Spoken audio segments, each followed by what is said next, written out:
There's a brand new show that you can stream, dropping that knowledge like a guillotine.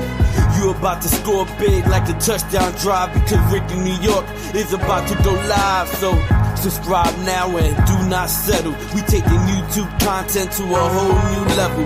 We got the best roster at every position. These are the brand new Jets. So please stop your bitching. If negativity's a problem, we got the solution. It's called the next step and just fan evolution. Football is back. You better brace for collision, because Rickie, New York Live's gonna smoke the competition. It's time for some action. Someone hit the lights, cause it's about the fans of the green and white. Opinions that are stronger than a mountain of steel, and a mouth that's faster than hell on wheels. Yo, a war of words, no one will survive. A war of words, no one will survive. A war of words, no one will survive. Going up against Rickie, New York Live. A war of words, no one will survive. A war of words, no one will survive. A war of words, no one will survive. Going up against Rickie, New York Live. Thanks, everybody.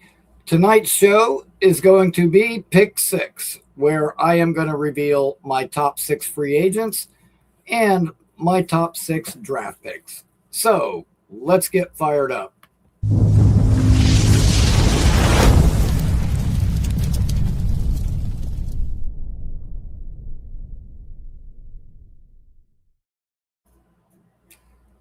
Thank you to everyone for joining me. Welcome to the show. If you have not already, please subscribe to the channel. And while you're here, hit that like button as hard as you can.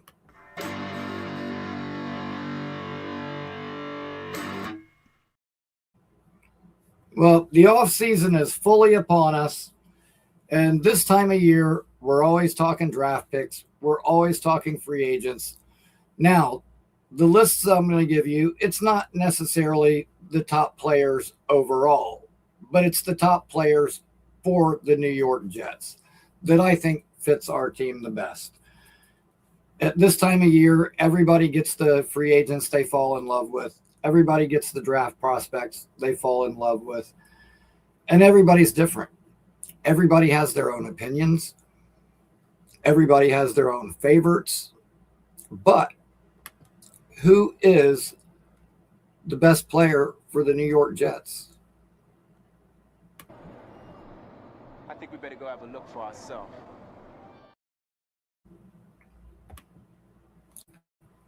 I'm going to start off with giving you guys my top free agents.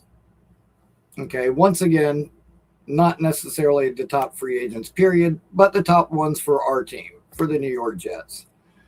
Now, this list does not have quarterback on it. Who knows what we end up doing at the quarterback position? That is not on this list. My number one free agent for the New York Jets, hands down above anybody, if I could sign any guy out of this class, my number one free agent would be Romeo Doubs.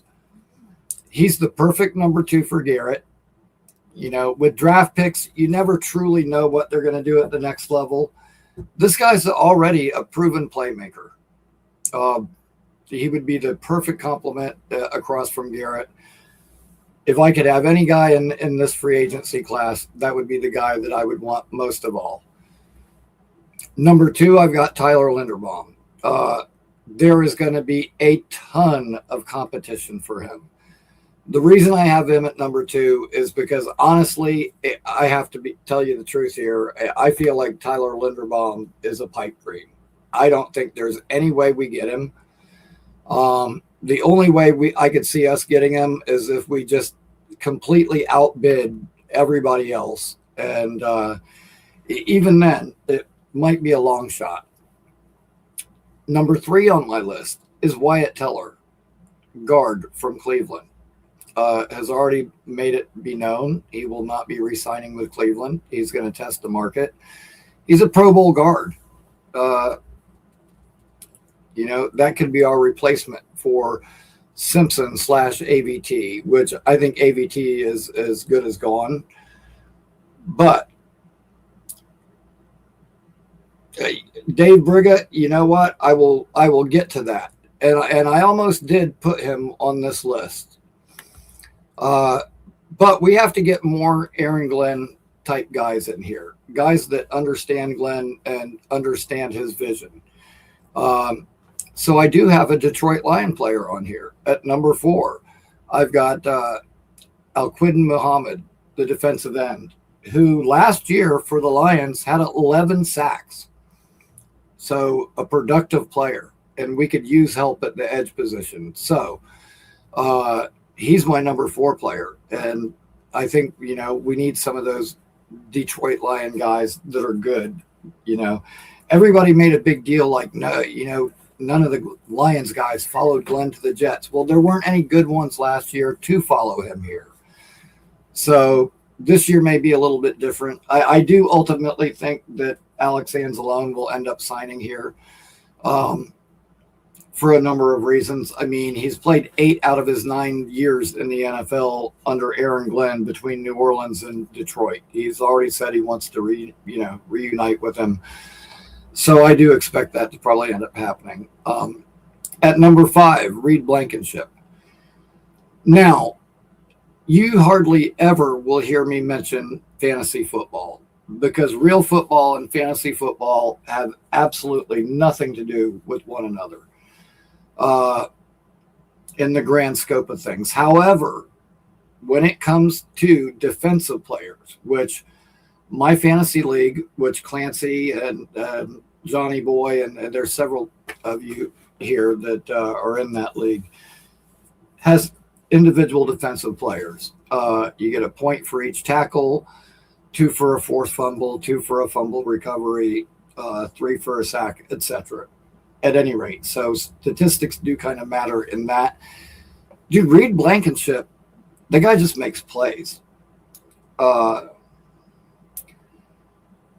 You know what? I don't know if that ends up happening, Nate. Like, especially the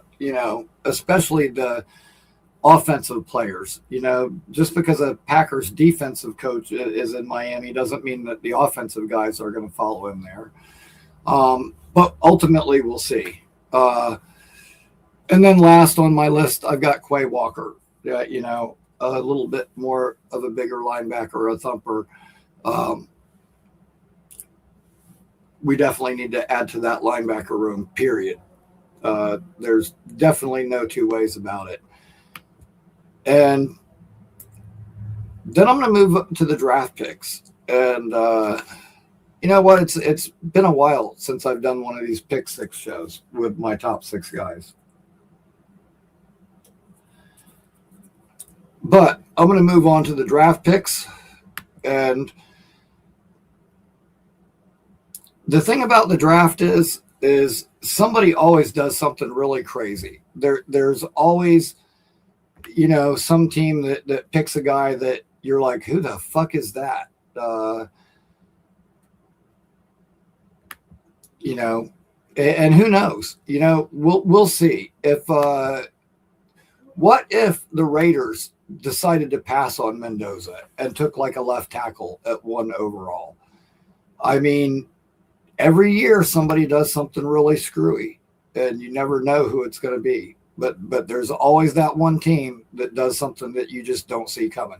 Surprise, motherfucker. We'll see who that ends up being this year. Anyways, top 6 draft prospects. Caleb Banks, defensive tackle from Florida. This kid has the most developed and most complete arsenal of pass rush moves of any defensive tackle in this class. He is just a man among boys. He just throws guys around. Would certainly help us in the run game as well. A huge body there in the middle to take the place of Quinnen Williams. That would be a fantastic pickup for the Jets. Also a big fan of Lee Hunter, the Texas Tech defensive tackle, who's definitely got the most explosive first step and is good in both phases as well. Number 2, Mekhi Lemon. And I don't know what else I can say about Mekhi Lemon. Mekhi Lemon is the closest thing to Amon St. Brown that I've seen come out of the draft. I mean, he's a little bit smaller guy, but thickly built, and, you know, is able to go up and make catches outside of his frame that he just shouldn't be able to catch. Similar to Garrett in that way, but thicker and harder to bring down, and probably more yak production. Whereas when he's gotten the ball in his hands, he's more like an AJ Brown. It's like trying to tackle a running back. But I like Lemon a lot.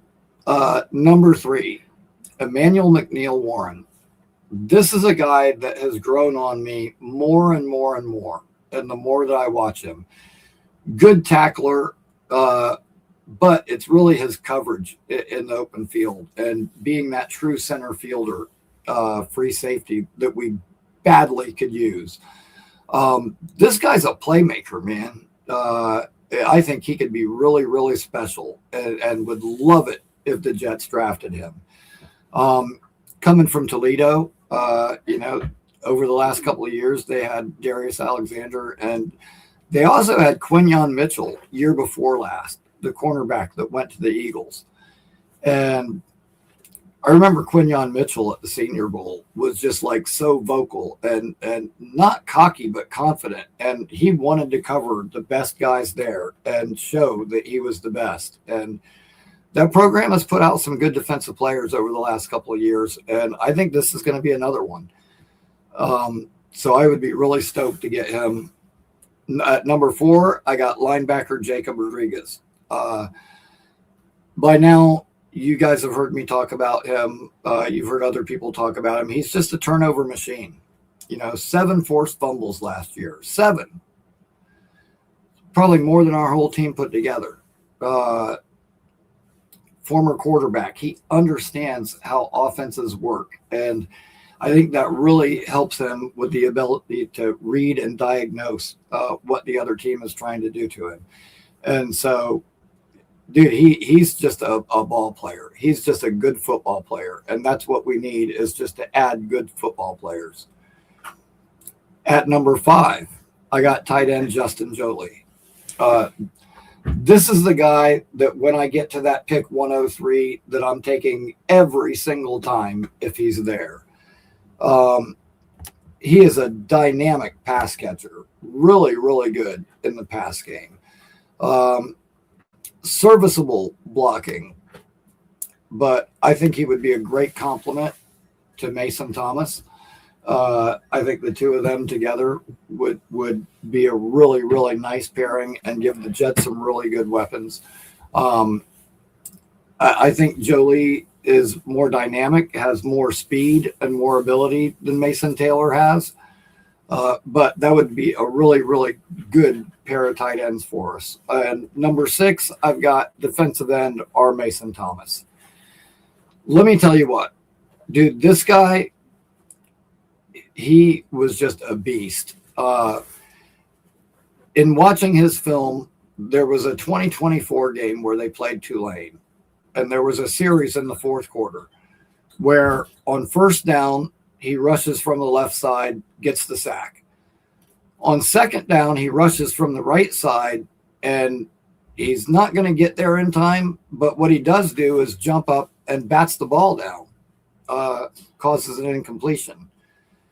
On third down, he rushes from the left side again, not only gets the sack, but strips the ball out and recovers it himself. So you got 2 sacks, a forced fumble, and a fumble recovery, and a pass defense in 3 downs from one player.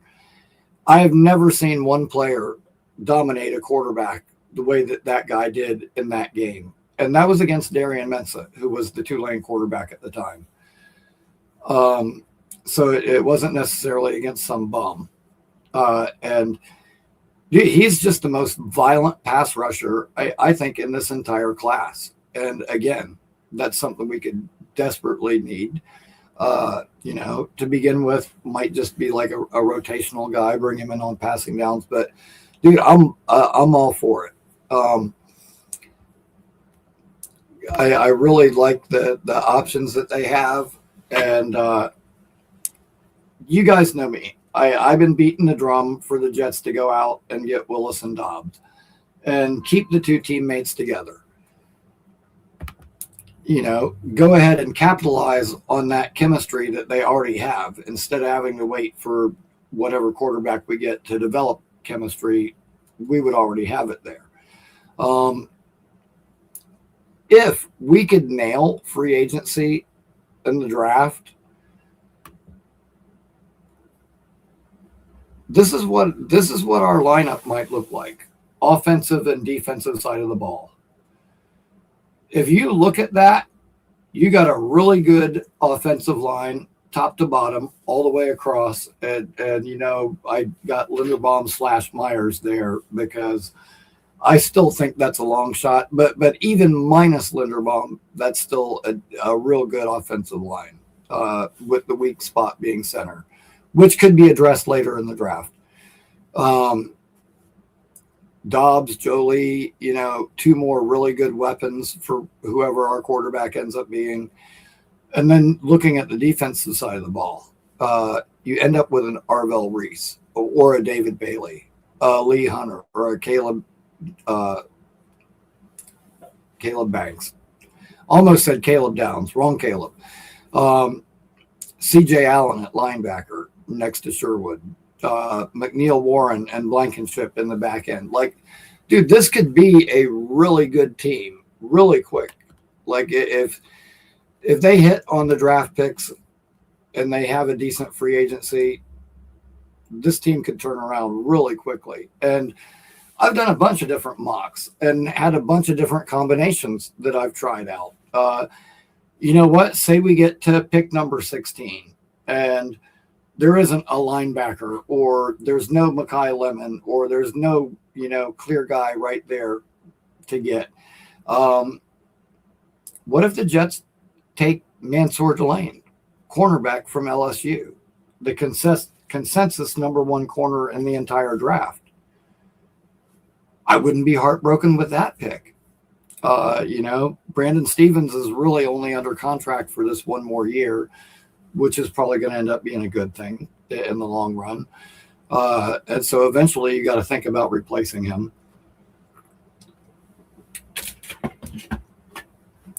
But there's so many different ways the Jets could go and so many different combinations of players that they could add, all of which would help this team and help this team to get better. So I wouldn't be upset, you know, if they decided to go Bailey and not Reese there. Hell, they could take Styles there for all we know, although I doubt they would do it.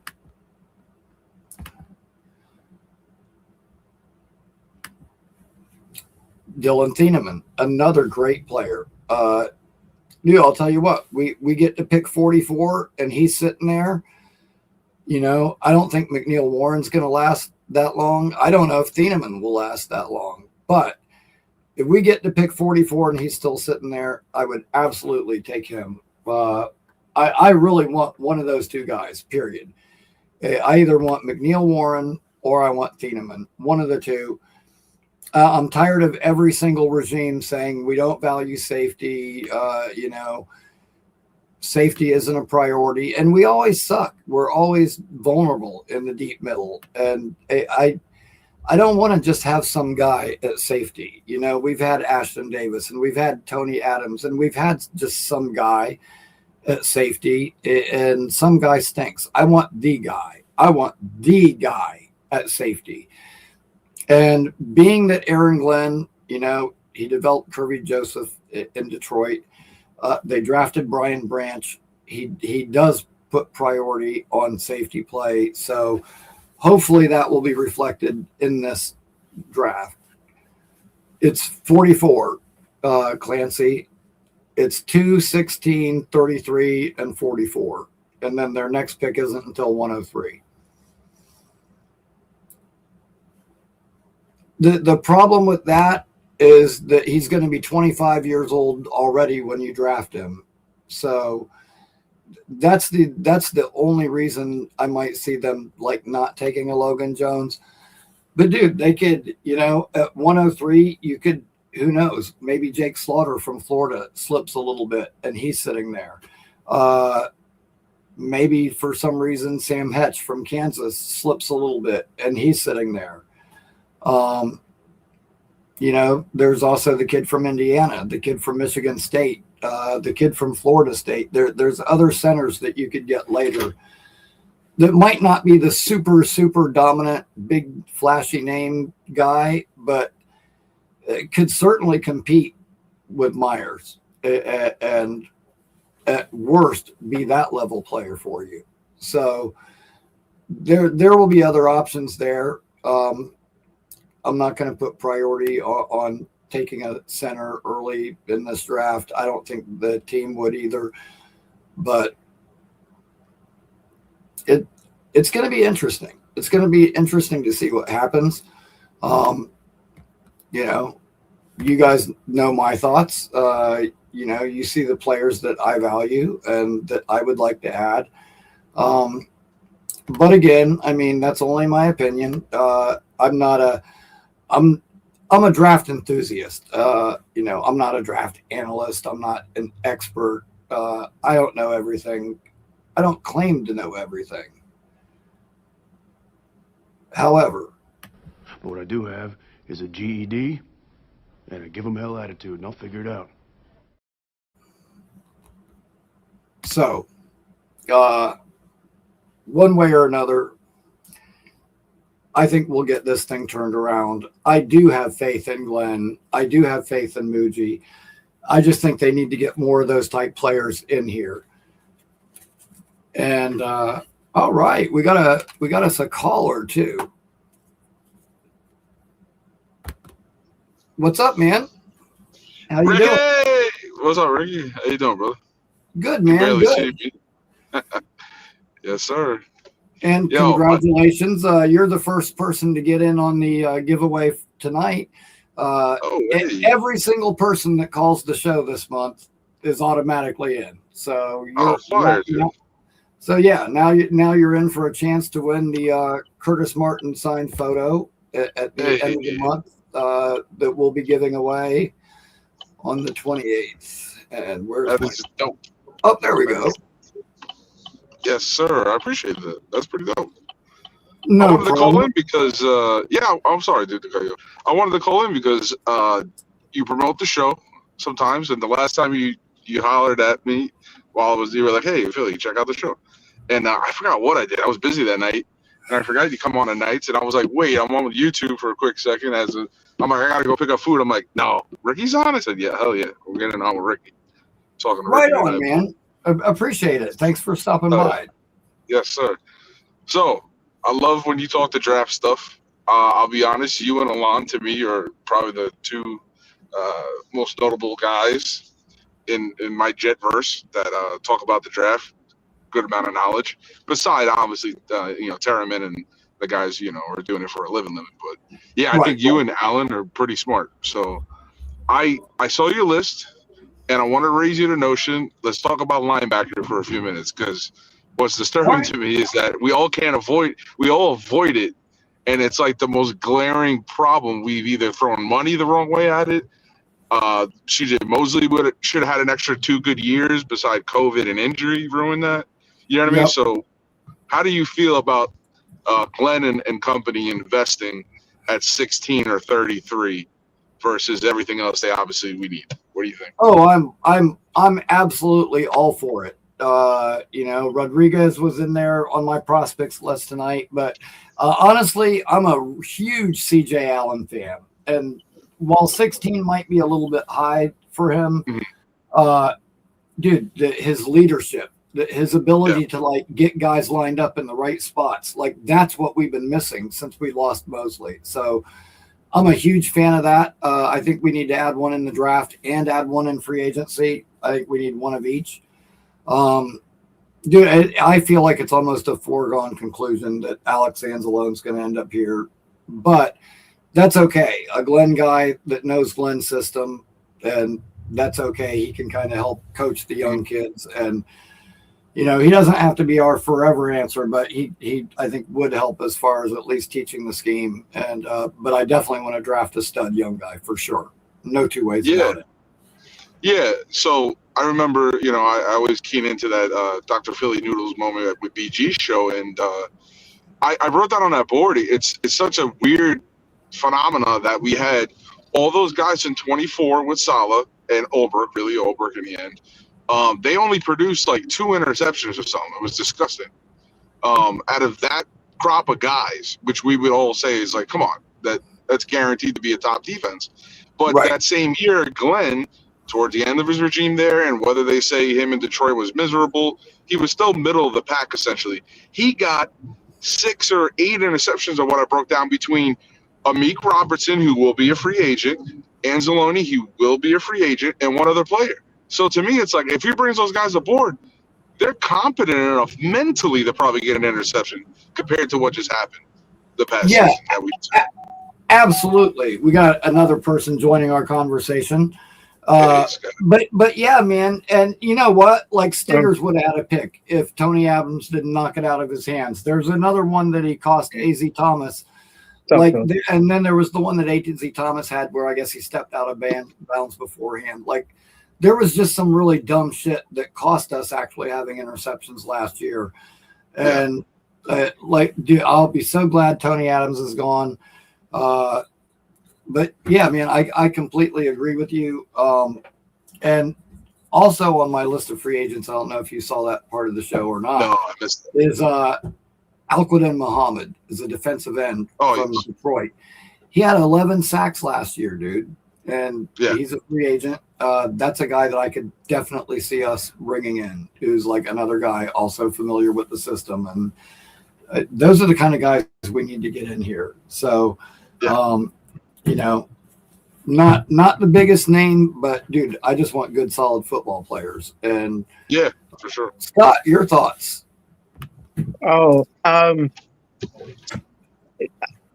I'm not really the draft dude per se as much as I used to be, but I do, you know, with free agency and whatnot, even if it's not a top draw, you know, we have a lot of positions needed.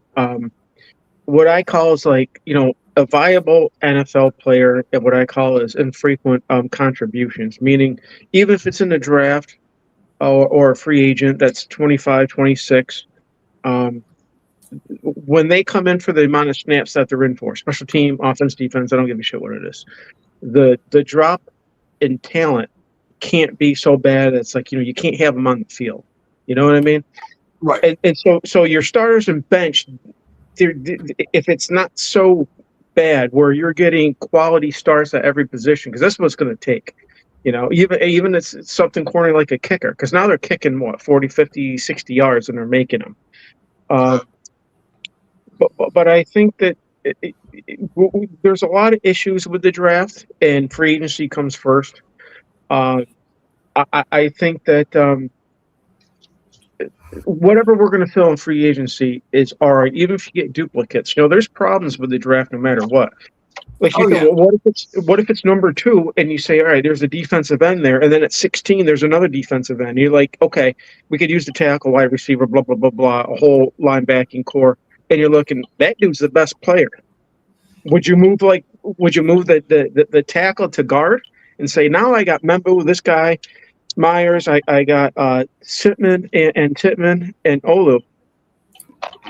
Now, me personally, I would not, invest in offensive line early in this particular draft. But that's where I hate people that are just married to the best player available thing, and then they end up taking somebody that they don't need. Agree. You know, like I think that team need has to factor into it. With us in this instance, like we've got one hole at damn near every position, so our options are literally wide open. Yeah, but I think that could also end up playing into our favor too. So, real quick, a couple of things. For those of you that are interested in really good draft content and really good prospect breakdowns, There's a guy named Josiah that has a YouTube channel. It's JWAC Gridiron. Does really, really good breakdowns. I've seen I that highly guy. suggest that. Also, next week on Tuesday, the 24th, I'm going to be having Nick Faria on the show, and we're going to discuss some potential Jets free agents with him. And then on the 28th, the last show of the month, where we'll be giving away our Curtis Martin jersey, I will have Dylan Terraman on the show that night. And so we'll be getting into some more draft stuff then when he comes back on. So just a couple things around the corner that we got coming up that I wanted to let you guys know about. I like that. Business leads right there. That's what I'm talking about. Yeah, man. That's good. That's great. That's great to hear where your town moving like that for sure. Everybody's getting a nice piece of the pie. You know what I mean? Yeah, it's been doing really well, and it's been continuing to grow, and I appreciate all you guys for that. Thank you so much for your support. Really means the world. It's awesome that at this time of the year, we're still adding subs and still growing, making that push, trying to get it up to 300 by the draft. But yeah, man, and that's one of the reasons I started doing the giveaways. I figured, do something nice for the community, give a little bit back, and you don't have to super chat or give memberships or anything else. All you got to do is call in. So both of you guys are in our giveaway for this month. That sounds dope. Appreciate it. I'll let you guys go. Gentlemen, have a good night. I'm on the road here. You can barely see my face. Turning into Dr. Doom over here. Be safe. Right on, man. Have a good night, Philly. Appreciate it, yes, man. sir. No problem. All right, Scott. All right, Ricky. Later, brother. Be safe, Mr. Noodles. Thank you. Oh, thank you. Yeah, so I mean, Ricky, we have options, I guess, too, because you got what? 2, 16, 33, 44. Yep. And I'm not sure, 2 we're kind of screwed at no matter what. And here's the thing. You're going to look back maybe at this draft and say, hey, this player wasn't as great. He's a good, solid NFL starter at number 2. Remember, guys, if we keep most of our picks at what? We got 5 number 1s the next 2 years? That's a lot of salary. That's a lot. And that's the other thing too, is I keep hearing people say, oh, we should trade back, and that way we could get a third because we don't have one. Dude, we've also got pick 103, which is damn near a top 100 pick, So yeah. And I expect to get a contributor at that pick as well. So, but yeah, you look at it, say at worst, or at best, whatever. Next year, we're not picking in, say, the top 40. We're picking in the top 50 or 55 because we've gotten a little bit better. Dude, that's still 9 picks in the top 50 over the next 2 years. 9. Because we've got 3 firsts and 2 seconds next year, in addition to 2 firsts and 2 seconds this year. That's 9 picks. And you've got to have salary cap to pay all those guys. Those high draft picks cost money. So, I mean, that's a lot. So the people that go, oh, but we don't have a 3rd round pick. Yeah, dude, but we got 9 in the top 50 the next 2 years. We don't need to worry about missing 1 fucking third. Yeah. I gotta laugh because it's funny because like you said, you got 9. I didn't realize that 9 picks, 2 number 2s, 3s. That's going to cost a lot of escalating money towards the cap. And like you said, we don't have a 3. Who the fuck cares? How many teams would want 9 picks in 2 years in the top 100? That's insane. Yeah, and so, I don't know. I'm far from a math genius. Math is not one of my strong points. But, when you've got 9 top 50 players, that's 9 starters that you're going to be drafting in the next 2 years. You don't need a 3rd. I'm Rickie, New York. Oops. Now that is a hot take. Damn. Hit the wrong button.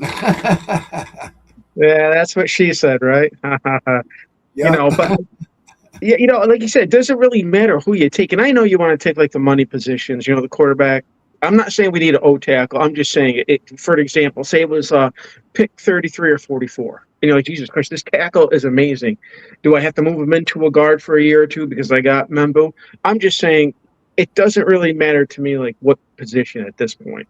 You got to acquire talent, and they got to have like animal instincts, on the field.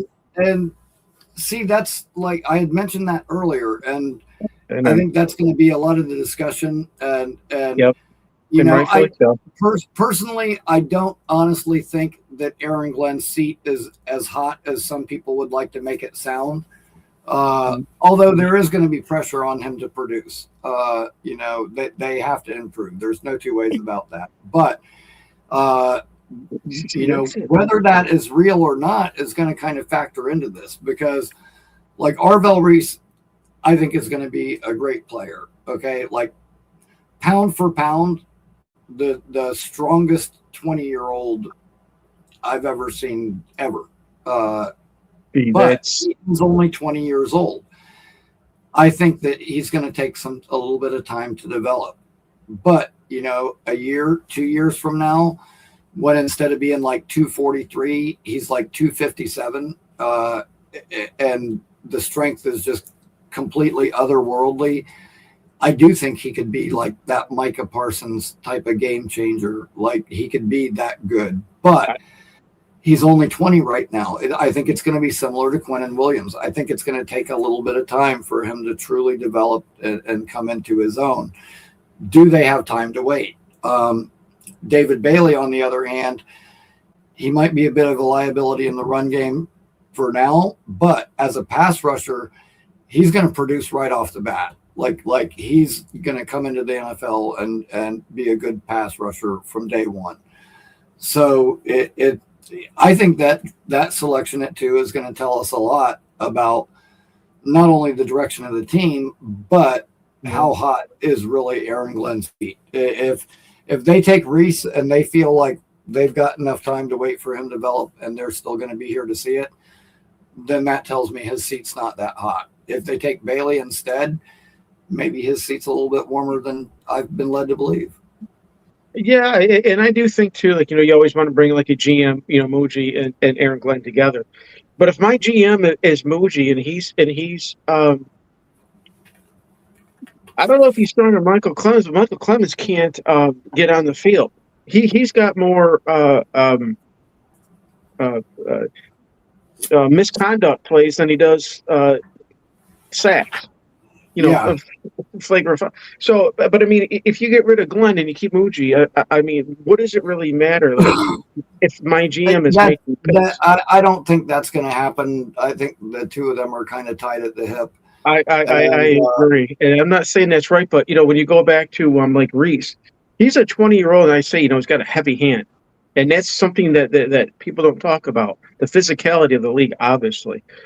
When he puts his hands on somebody, it's hand-to-hand combat. Because even if he's rushing or going to be, in the slot covering, slot or hook curl area, right? And the thing that I really like about Reese is when you watch him on tape, when he moves laterally, like sideline to sideline, he has got speed for days to track down ball carriers.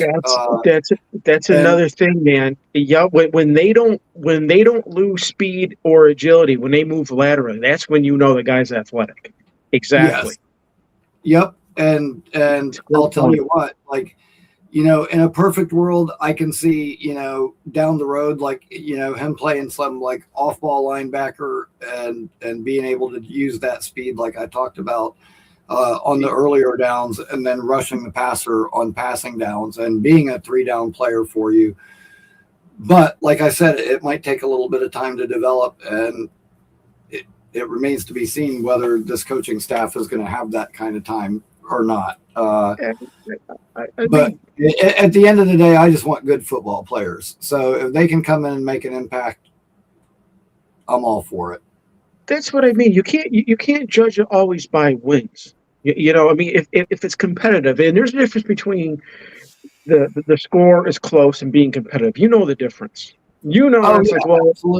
Absolutely, man. And some of those games down the stretch for us were not competitive. And not even close. There were injuries and other things that compounded that and probably made it look even worse than what it was. Yes. But it was tough to watch, man, down the stretch last year. And I really think that, you know, the comments that Harrison Phillips made a couple of weeks ago, it's something that I suspected all along. Like, Aaron Glenn inherited a group that, like, in the beginning when we were competitive, it probably wasn't apparent to him. But as the year went on, and, you know, once we're eliminated and, you know, we start 0-7, like, I've said this before, like, if you were to talk to Aaron Glenn in person, like, he would probably tell you, like, quit is not a word in my vocabulary. And I bet he would have said that about the guys on this team at the beginning of the year, but he learned the hard way. Some of these dudes got quit in them. There's no other way to say it. Quincy Williams was a fucking embarrassment down the stretch last year. I could not see him leave this team fast enough. Apparently he has come out and said that in the right scheme, I ball out. And he's blaming his drop in production on the scheme. Whatever. I don't care. He's a deep tackle and a 4-3. He's only playing in the 0-1-2-3 technique anyway. And like he said, sometimes when you go into a situation like that, it takes a little while to get into there. Like, I'm going to take it from Aaron Glenn's perspective first. Actually, no, I want to get to what Harrison said. He's a smaller, quicker linebacker, and he just can't stack and shed blockers the way that he needs to for Aaron Glenn's scheme. And that's why, you know, I think we need more of that old school big thumper type linebacker as opposed to what we've got. But then that scouting, though, because, you know, even people always say a first step, it's actually 3 steps once you get in a hand-to-hand combat. And once you engage into that, you got to know how to shed blocks. That's part of just shedding blocks. That's just like 101. That's embedded in your head. Shed blocks, peripheral vision, keeping your gap responsibility. But that aside, even if Glenn's walking in a situation and it takes like Harrison to say something like that, the power dynamics of our internal organization is so far gone. We got to get that back. Now, if Glenn's just looking at overall and saying, okay, who stays? Who do I like? If it's nobody, then get rid of them. I got no problem with it. Did we get the best of the rest after the coaching cycle went through? And these are the guys, I don't know. I'm not pertaining to know. We'll see. But if you have to gut out everybody and say, nope, this organization has to start from scratch. I don't like what I see. I don't like my position coaches. I don't like the scheme. I'm okay with it. Now, once you implement it, it's taken a year. It's going to take like a year and a half for this new system to be implemented and the players that you want. And that's part of the draft, I think, is part of the issue. You can say, well, the player doesn't fit my scheme or my system. That's part of coaching. I have a player on the board. To a certain degree, but like you definitely want guys that fit your system. Like there are some guys that are really good man corners, and there are some guys that are really good zone corners. But a lot of times they can't do both at a super high level. And I've seen guys that were like, you know, like back in the day, Nnamdi Asomugha, and he went from, you know, being with the Raiders and playing almost, you know, strictly man like Revis used to do, and then going to Philly and getting stuck in a zone system and just completely fell off a cliff and didn't look the same at all. So there is some of that. But yeah, I mean, you know, I think scheme fits into it somewhat, but dude, there's it in the top 44. Like, and I've done a bunch of different mocks and done them all different ways. Like some of them, I took a guard at 16. Some I took a linebacker. You know, I mean, I mixed that. Some I took a corner. Some I took a defensive tackle. And the thing is, you can do it, you know, 24 different ways, and you still come out with 4 really good football players with those picks. And with the amount of holes that we have, you know, I think it would be almost hard to get it wrong. Like there are enough good players. Now don't get me wrong, there's certain players that if they drafted them, in one of those 4 spots, I would be like, what the fuck? Why did they do that? Like, and I would hate it. But there's enough good players that, at defensive tackle, whether they took, Caleb Banks, Lee Hunter, there's a few guys there. Like, same thing with edge rusher. Sure, I would like David Bailey or one of the big names, but if they wait until later and they end up with R. Mason Thomas or Zion Young or a guy like that, I'll be okay with that too. Safeties I've already talked about, linebacker, if we manage to somehow get Sonny Styles early on, that would be awesome. If not, CJ Allen. If not, then maybe wait till the second round and get a Jacob Rodriguez. But there's enough good players that I think we can end up with quality players at each of those spots. Absolutely. And I think,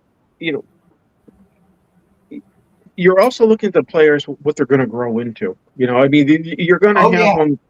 You're going to have them. Okay, he's a downfield. He's a rusher. Can he blitz? Is he fast enough? Can he do that at the NFL level? Just because he's a blitzing linebacker does not mean he's going to be a good blitzer, which is percentage, which is pressure rate. Does he get to the quarterback? Does he hit him? Does he change the arm slot? Does it change the timing of the play? That's really what a blitz is when you do pressure. Right, exactly. And and just like with Rodriguez that I was talking about earlier, the way that he's able to force fumbles so consistent, like 7 forced fumbles, and at the Senior Bowl, the very first day on the first practice, the very first play they ran, he forced a fumble. The last play of that practice, he had an interception. I mean, the guy's just a turnover machine, but he's probably like, look at the ball carrier. If he's carrying the ball and say, the top point of the ball is above his bicep a little bit, that you can punch it out from the back easier. If it's below the bicep, you can punch it out from the front easier. Or maybe the running back has got small hands or lacks finger strength, where when you go to wrap up, you can just clamp on, grab his hand, peel those fingers back, and do that kind of grip and rip move and just pull his hand off and force the fumble like that. And I bet you this guy thinks about it like that, studies each opponent and sees where they're vulnerable. And dude, the ability to cause turnovers like that, which it's crazy because he only played 2 years of linebacker. In high school, he was a quarterback, and I guess he played quarterback and also played some safety. But believe it or not, coming from the other side of the ball, I think now that he's on defense, he's able to recognize things that the offense are doing. And it helps him read and react faster. And dude, the guy's a turnover machine. And for a team that really, really struggled to create turnovers, that wouldn't be a guy that I would hate adding. Yeah, and I agree too. And I always say this: stats don't lie, but sometimes they're misleading. So when someone's looking at the stat book, number of pressures, this, that, and the other thing. How about when a guy, like you said, like Reese, lateral side-to-side movement. He's strong as hell. When he puts his hands on somebody, you know it. He's taking a 300-pound guard center tackle and moving a dude. That's different and going side to side. I think that goes undetected, even just like a Mike linebacker. He's got the earpiece in. He's telling people where to go. You're actually thinking and reading, reacting. Once you can do that, as opposed to thinking, that's when it says, the game slows down. I think having leaders on the field and having guys that can just be like, because nowadays it's third and fourth, people are going for it because the analytics, red zone, you got to have versatility. And like you said, even if it is Reese and it's not he's all over the place, first and second down, third down, he's rushing. That's a complete player. And if it's number 2, then so be. If it's not this year, next year, right? And like you said, you did the draft. Guard, D tackle. I still like a D tackle. That's me. Yeah, pressure up front. I do too, but I almost feel like that if we want to get one of those really good top linebackers, we need to take one at 16, and there will probably be a sufficient defensive tackle still there at 33. So that's probably how I would personally approach that. And maybe that's me putting too much priority on linebacker, but dude, our linebackers were fucking awful. You know, they were an embarrassment to watch. Now, we did hire Ben Bowling, the linebackers coach from the Houston Texans, who had a great defense last year. So I think that will help having a quality coach there. And just another thing, since you mentioned the coaching staff, and, you know, it remains to be seen if this is what helps us turn around or not. But interesting side note, earlier today on Twitter, I saw a video clip. Hall of Fame quarterback Jim Kelly says, I wouldn't be sitting where I am right now if it wasn't for Frank Reich. And dude, that's not like the first person that has come out in support of him since we hired him. And, you know, he had 3 different quarterbacks that were Pro Bowlers under him, including Derek Carr and Matt Ryan. And Derek Carr set career highs for passing touchdowns when he had Frank Reich. You know, the Jets fans kept saying, like, we want somebody experienced to run our offense. Well, we got that. You know, and Musgrave, I think, is a good guy to have develop our quarterbacks. I think we've got the right people in place this time around. I think that Glenn seriously learned from his mistakes the first time around. I think he hears us, you know, as a fan base and agrees. And Glenn said this about the players. You know, there's going to be mistakes. We're going to make mistakes. We just have to make sure we don't make the same mistakes twice. And you know what? If he can apply that logic to his players, I know he damn sure applies it to himself. And there were plenty of times during the year that he said, you know what? I got to take a look at myself too. And so he never tried to, you know, shrug it or shift the blame somewhere else. He took the blame. There were even times that, you know, he took the blame where he probably didn't have to. And there were times that the players came out and said the coaches gave us a good game plan. They put us in a position to win the game, and we just didn't go out there and execute. Like we didn't execute the plan they gave us. And so, you know, I'm not trying to make an excuse for Glenn, but, you know, so some of it is on those guys too. And some of the guys, I think they've been here too long through too much losing. And the best thing to do is give them a fresh start and us a fresh start from them. So, yeah, I'm ready for Quincy to be gone, Tony Adams to be gone, Michael Clements to be gone. A lot of those guys that we bitched about all last year, they're going to be gone. Clements to be gone? Come on. Yeah. I'm good. Yeah, no, it's funny you mentioned that, because you always hear like in the media and shit will say like, well, he's a 1A.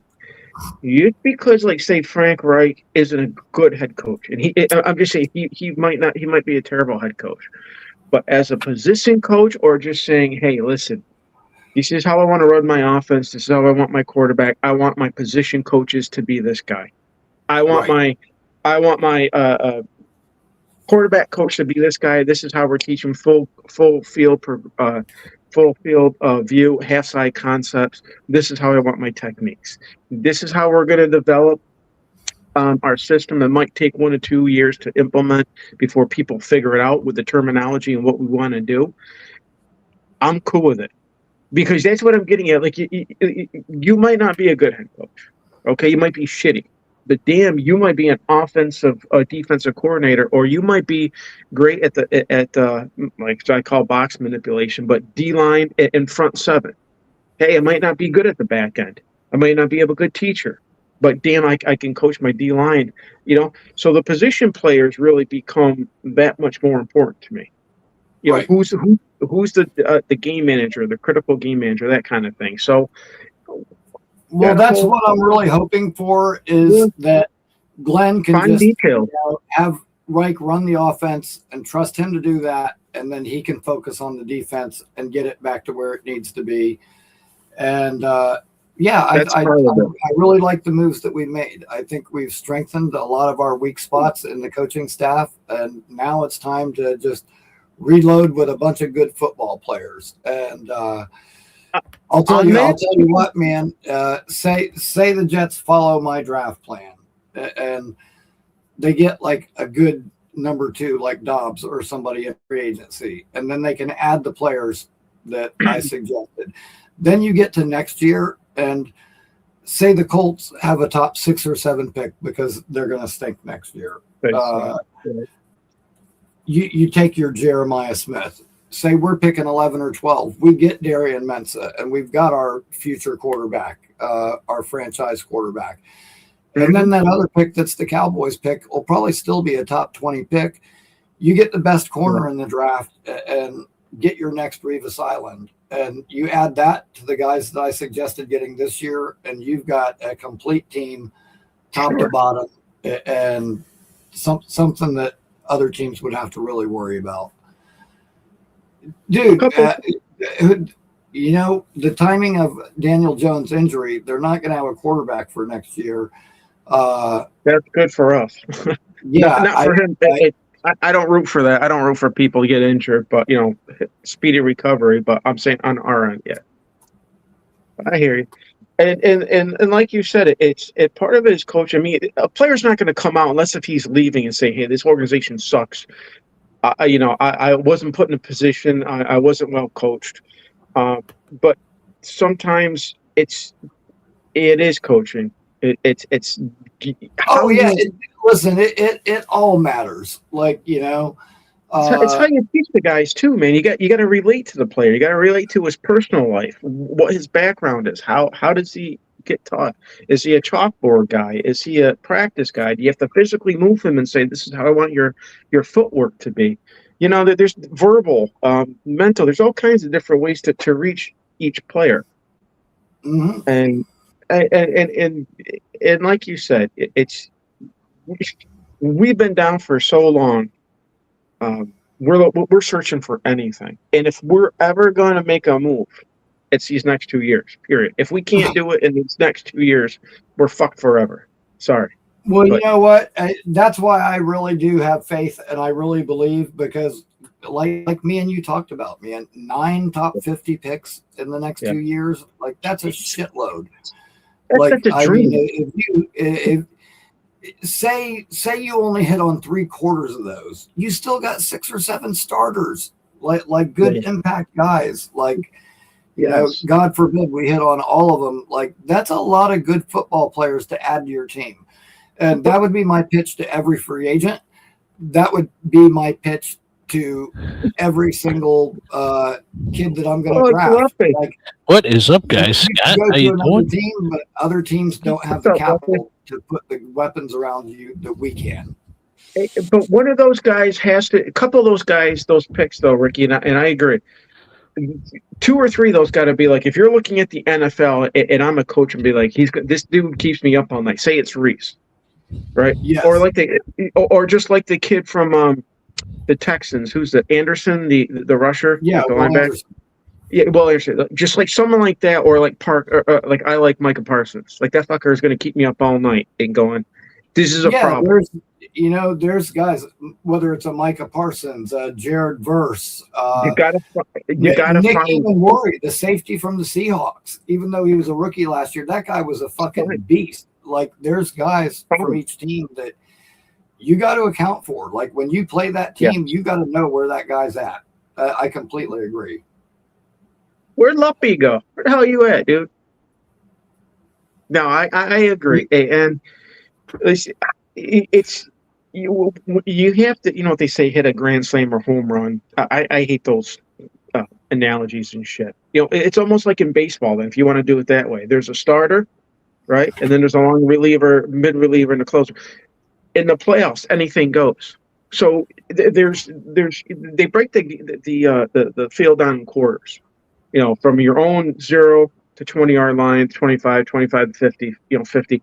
Red zone. Who's good in the red zone? You know, if I come in for 5-10 plays, but you're the starter, and it's the different where Scotty can come in and make something happen in the red zone, that's almost invaluable.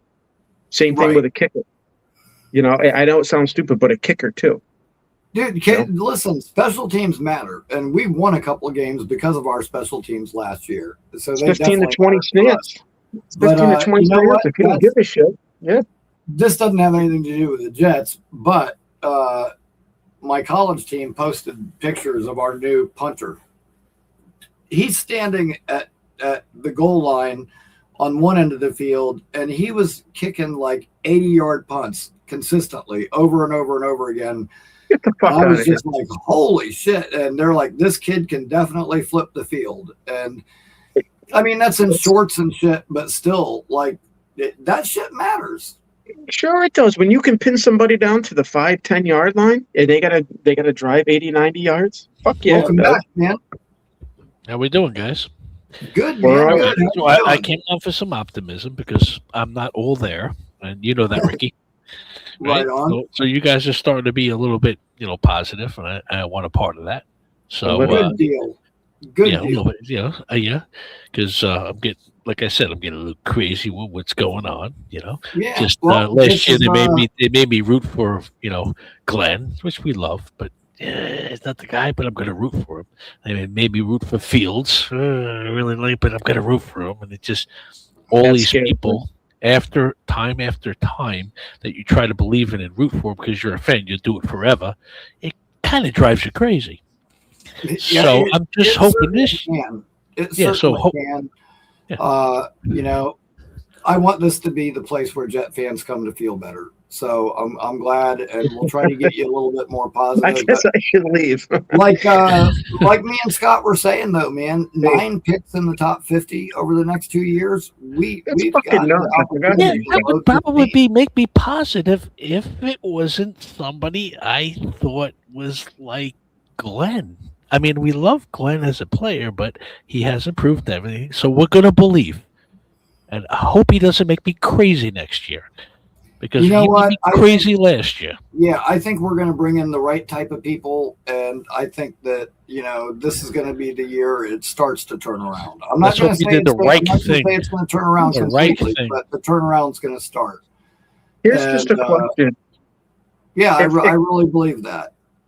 If you look at the other team and it's the product on the field, okay, sometimes things go your way, sometimes they don't. Some teams just have it, some teams don't, whatever.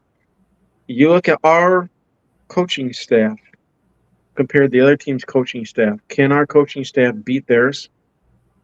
And X's and O's and C's? I think we should be able to. I think we have a nice mix. We've got Reich and Musgrave, who are the more experienced guys, but then we brought in like a Seth Ryan, who did all the trick plays and stuff for Detroit, and so they want that young creative mind in there too to have input. So I think in the long run that could end up being a nice balance between the old school and the new. And you know what? I think we're actually bring positivity. I try. You gotta have timing to be able to do this stuff, And I'm not saying the offensive line can. I'm just saying timing, spacing on offense, width and depth.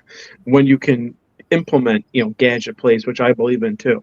It's part of it. Screen game and all kinds of trick plays and stuff. So what is going to make me believe in Glenn next year, opposed to this year? You know what? I think, honestly, between free agency and the draft, we're going to get a really good idea of the direction this team's going to go in.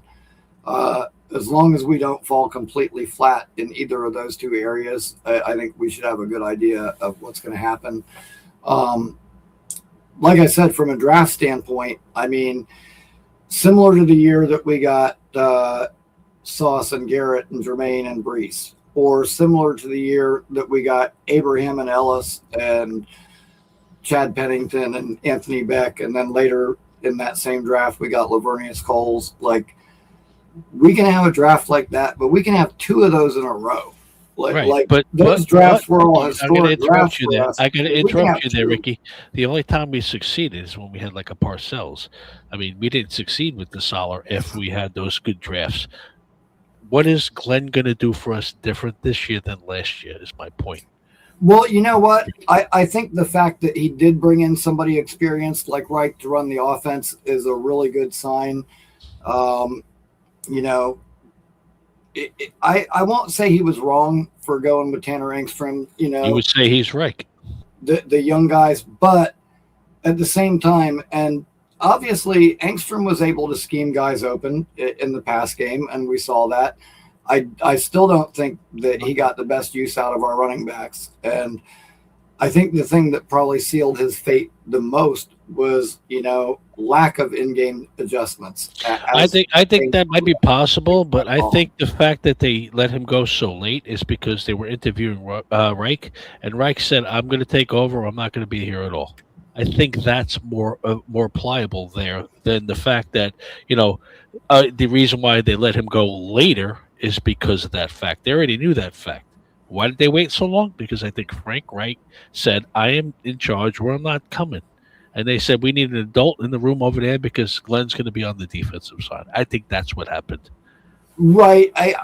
I feel like they asked him to take a reduced role, and he didn't want to do it. I think in a perfect world they would have liked to. But I think it was predicated on Wright's interview. Now I want to address this real quick. He hasn't been a DC before. However, he has worked with Glenn before in both Cleveland and Detroit. He knows Glenn. He knows Glenn's system. And I think that, you know, is going to be helpful to Glenn, having somebody that he can trust in that role.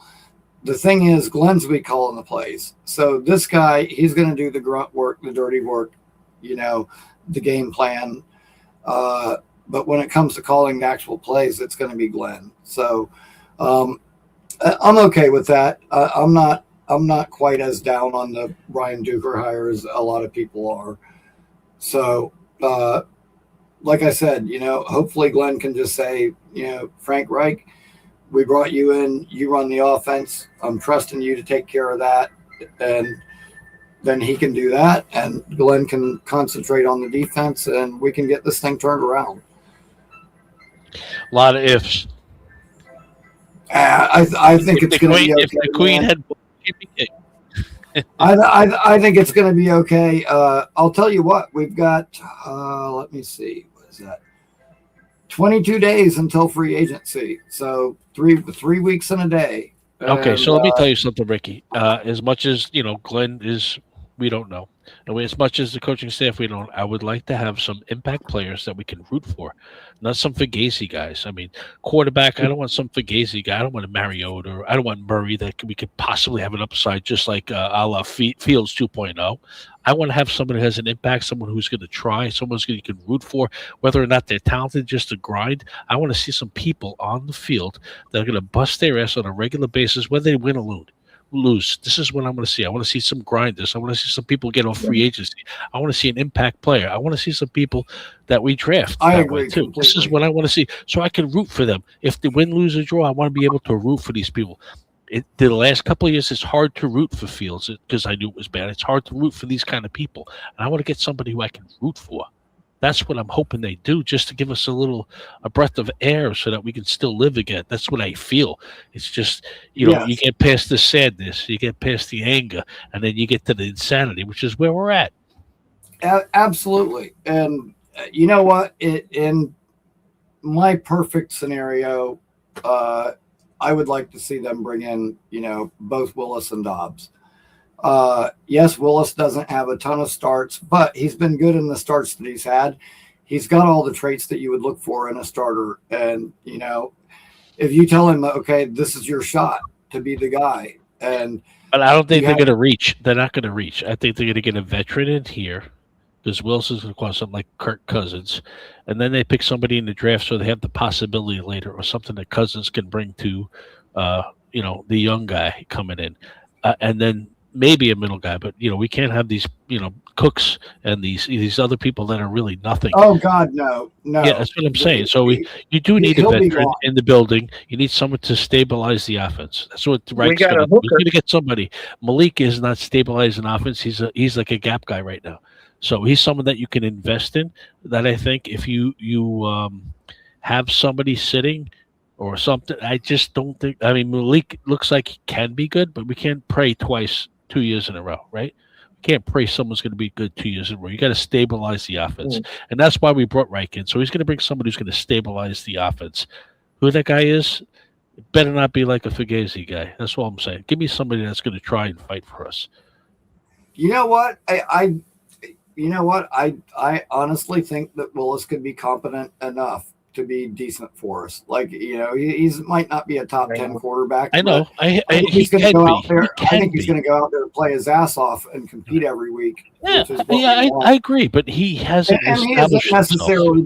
I mean, who knows? Maybe he gets his shot, and it turns out that he is the guy. I guess my whole problem with the Jets has been lately we haven't brought somebody in on offense, on defense, on coaching. Oh, well, you know what? Done it before. It was established. We're always reaching for the stars. Yeah, they'll sign a free agent quarterback, and then they're going to draft one as well. Although I think it's going to be like later, like probably a 5th rounder. But I could see them taking like a Taylon Green or a Sawyer Robertson or one of those guys there. And at worst, you have a long-term backup and a guy that, isn't Brady Cook. God forbid he should end up having to play at some point. Yes, but the number one rule. You get your long-term answer next year.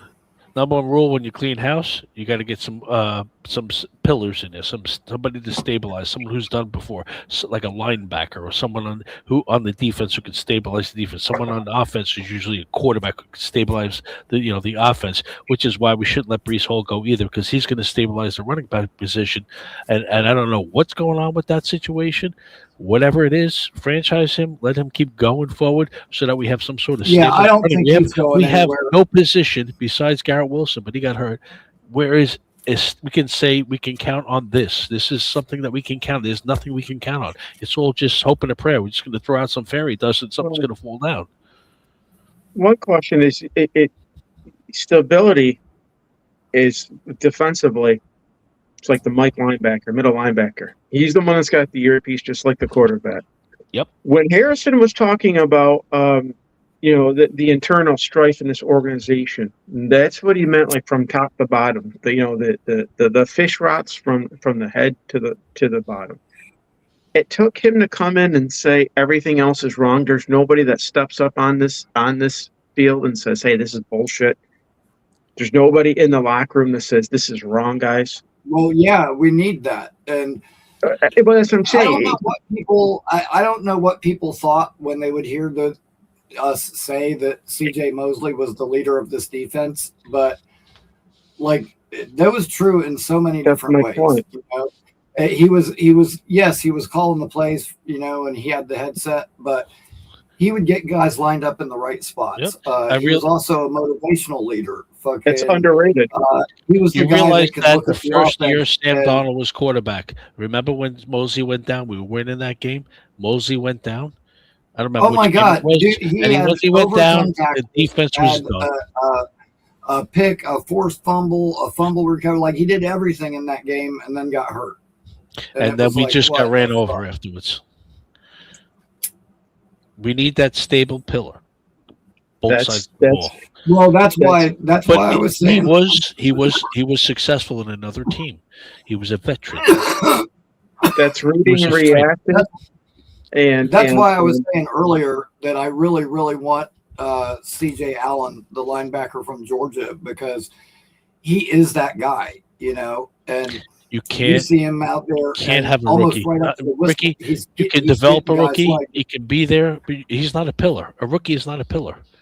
He's not in the NFL. He's still learning. Listen, I've already said you need a pillar on both sides. I'm saying get somebody off free agency on both sides of the ball where they can be pillars and people can learn. Oh, there will be.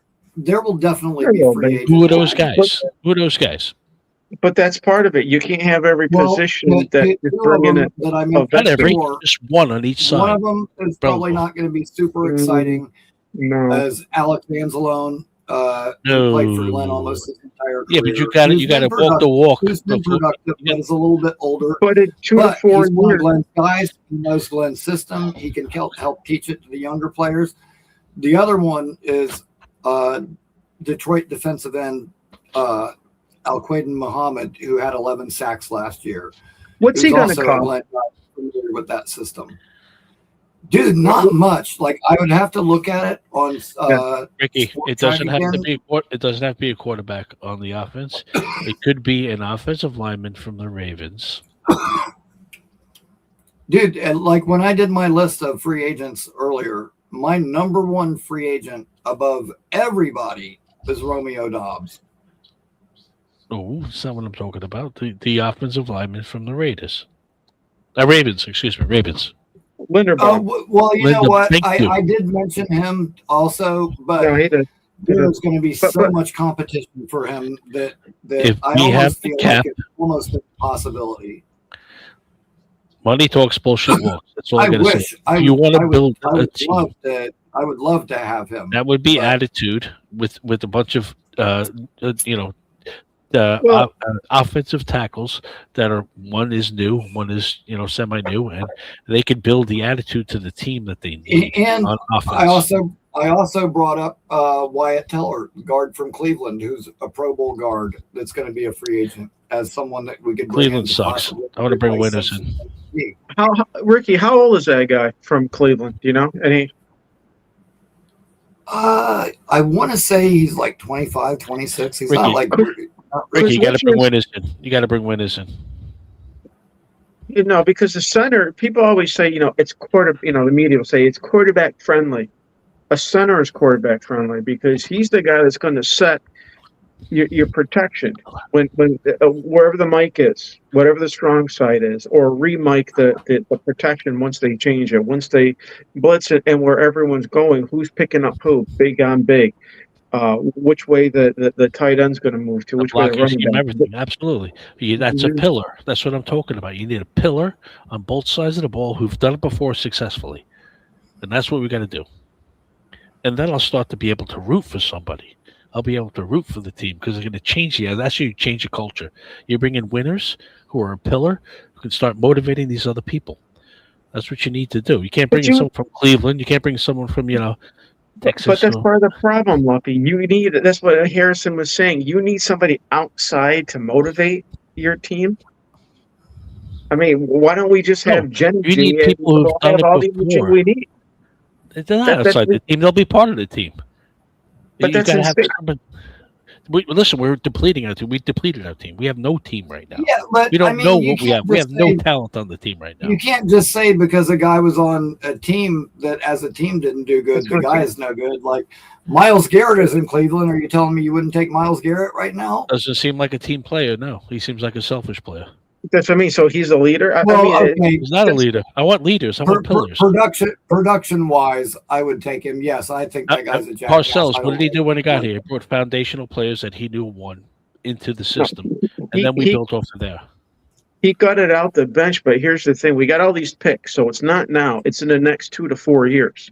Because once these 9 picks in the next 1-2 years mature, and they've been in the league for a year or two, that's when you really need. That's when the playoff picture comes into the playoff push and Listen, I playoff. understand where you're coming from. We tried that with Solid. We I brought all think these so, great talented players in. They excelled and they believed in themselves, and then they just fell off the face of the earth. But that's him now. You're going to find that out. Same thing in Tennessee. It's no different. That's solid. That's not the way. If you took like a guy like Harbaugh, Jim Harbaugh from San Diego, or you took a guy like even Sean Payton, any of those guys, they're going to look at this roster and say, "This is not the way you go about it." What did Sean Payton do? He got a pillar. He got what as quarterback? I mean, come on. He got a pillar. He got rid of Goff. Nix is all right. He's got everything around him. But I'm And saying, he's got a good. He's got Sean Payton, who has a great offensive mind. That's different though. We don't have that right now. I think we need experience. and winners on the team. We need experience 2 to 4 years. Who's going to be with us in 2 to 3, 4 years? That's what. Well, Glenn's thinking, well, who's going to be with us next year? That's what he's doing, because if he doesn't succeed this year, we're screwed. So he's definitely picking a quarterback, which I don't agree with. I think you should get some veteran that's going to last us 2 years, 3 years with somebody else from free agency as well. But see, that's I don't think Nudemeyer is going to do anything when he runs into the rush. I mean, it's ridiculous. But if you think you're not going to get anybody, or you're going to get somebody as a quarterback to back up and say this is our guy next year, it's not going to happen. There's no Brady in the draft anymore. We've already been through that. Right. But we haven't been good in 15 years. So 1 to 2 years is going to make a difference just to save a job. Oh, I believe you. But he's not thinking like that. Saving a job to me is not number of wins. It's your GM getting the right people in here. It's not just it's I want the experience next 2 to 3, 4 years. That's when we need to be at our prime. So these next 2 years are like a building process. I really don't care what happens. It's like Rickie said, we got 9 picks. I wouldn't say I don't care what happens, but I'm not. Like I said, I'm not expecting a complete turnaround this year. That's what I expect us to improve. I want to see noticeable improvement, and I want them to get incrementally better as the year progresses. Correct. I want to bring in the right guys. I want to bring in some guys that are going to make an impact, both free agency and the draft. And I want to see that this thing is turning. But what I'm saying about pillars is, I'm saying, yes, you want to bring in some people that are from veterans from the other teams, but you want the rookies to respect them, which is why I'm saying they need to be winners. That's why so that they can build off of that. I have faith that we're going to bring in a good mix of guys that are going to be the right guys this time around. He wasn't going to change the whole roster in 1 year, and there were guys that were still under contract that, this year made it really apparent that some of those guys need to go. Sure. We all wanted Clements and Tony Adams to be gone, but most of us at the beginning of the year probably would have, liked to be able to see Quincy stay.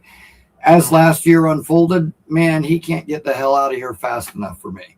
No. And listen, Muji did a great job. Muji did a great job. I really like Quincy. I like the energy that he plays with, but he doesn't have the mental part of it. And without Mosley there, he didn't have the mental part because he was beaten down because the team sucked. And when great players are playing on a shit team, it's kind of hard to keep pushing yourself forward. And I think Muji did a great job by identifying that, getting the best they could for returns. I mean, nobody would have thought we got no returns on those two. And we're in a good position, yeah. But I'm saying we need to start a foundation. We start a foundation on a couple of veterans, one on each side of the ball, and then draft correctly. I mean, that's really what I just can't get that enough. Yeah, I'll agree with that. Head. I'll agree with that. Scott just wants to start with a bunch of newbies. That's what Scott wants to do. No.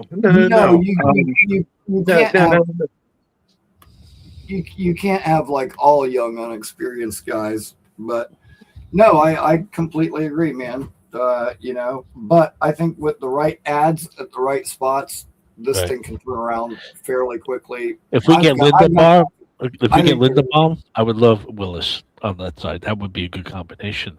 But if we don't get Lindenbaum, I would want to like a Kirk Cousins, somebody who's more experienced, who's done it before. Something like that kind of balance. Now, you got to have me personally, I really, really think that Cousins is probably going to end up going back to Minnesota. Probably. Oh, they'd have to prove that they were wrong by letting him go, or something like that. You can't do that. They wouldn't do that. I think they're going to draft somebody and say this is the future. That's what they do. They draft people, thinking that their system's the way to go. They believe in their system. That's part of ego too. Either that, to get Mariota for you. That's part of ego. Only we will do that. Oh, I hope not. That's a route that I don't want to go. Listen, I'd rather have Mariota than Murray. I do not want any part of Murray. Yeah, I definitely do. I definitely don't want anything to do with him either. Is he? Yeah, can he get us some wins? Yeah, is he better than we had? Yeah, but you don't want to commit to someone like that. No, sending the wrong message. It's not no, and I think that he could be detrimental to the locker room in other ways too. Like we just, There's no viable quarterback. Doesn't need to be a guy who's a bad example that doesn't want to watch film and isn't 100% committed.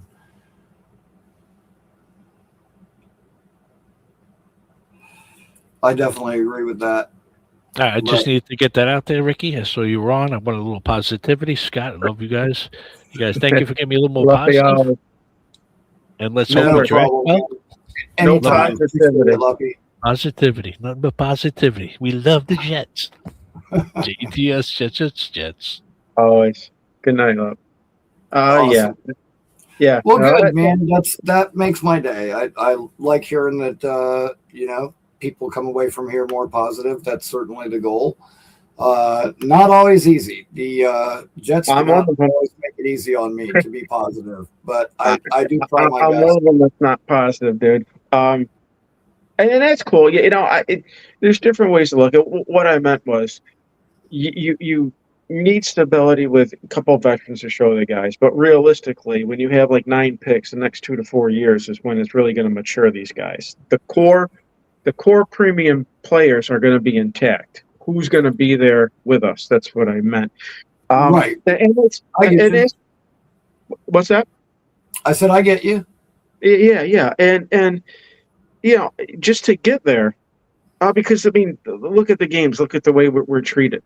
Even just you go out and you start talking football and you go, yeah, I'm a Jet fan. They just they don't even say anything. They just, you guys exist, Right. Well, you know what? I honestly believe that we're going to load up with some really good players, in particular through the draft, but also free agency.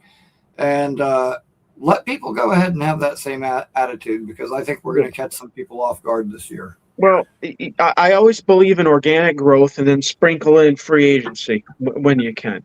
Well, yeah, that's the way it should be. And with as many draft picks as we've got, that's definitely the way it's going to unfold. So that's so next year we got 3 number 1s and 2 number 2s. Did you say?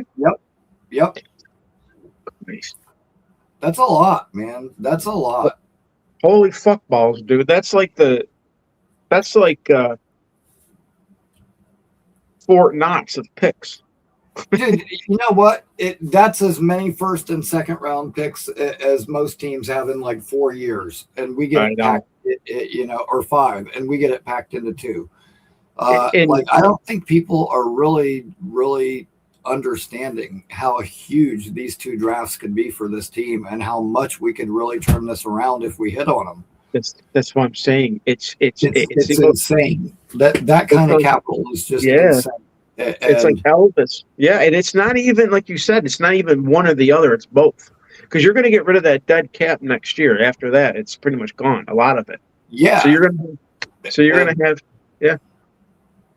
Yeah, and next year we've got even more money to spend. So yeah, you got all the organic growth coming in.